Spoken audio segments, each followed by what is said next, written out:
बिस्मिल्लाहिर्रहमानिर्रहीम। Rings and fields का आज जो टॉपिक हमने करना है वो है integral domain.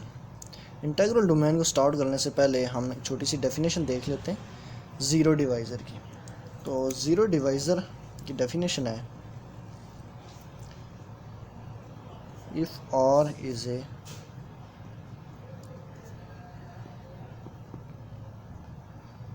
commutative ring, then a non-zero element A belongs to R is called zero divisor if there is non-zero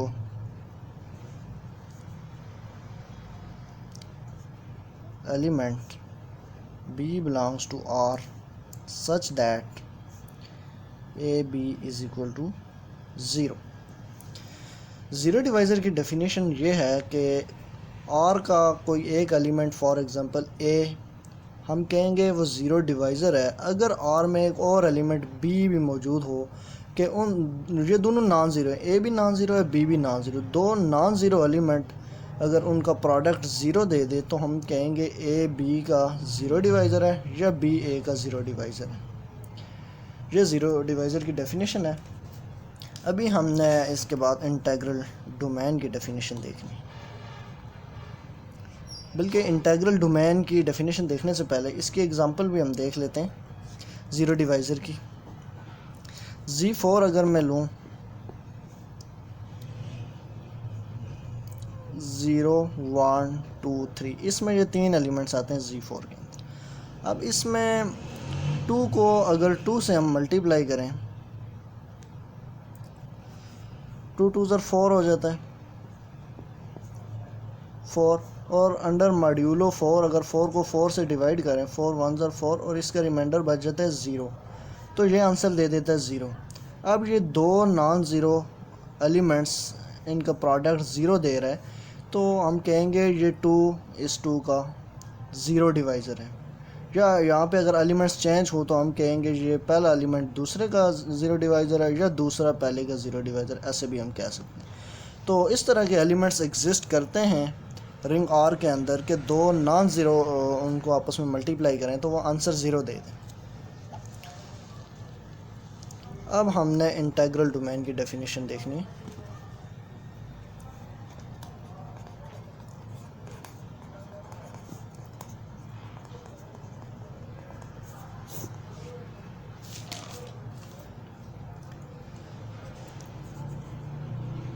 integral domain की डेफिनेशन है कि a commutative ring R is called an integral domain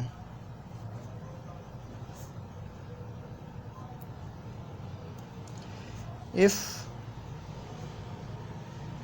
it has no zero divisor, that is for A B belongs to R if AB equal to 0 then either A is equal to 0 और B is equal to 0।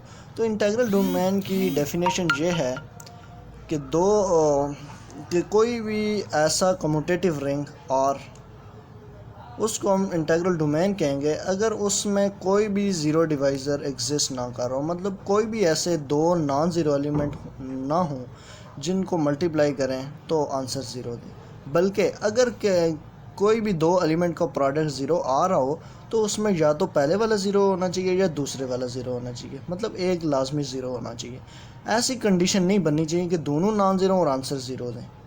तो ये integral domain की definition है।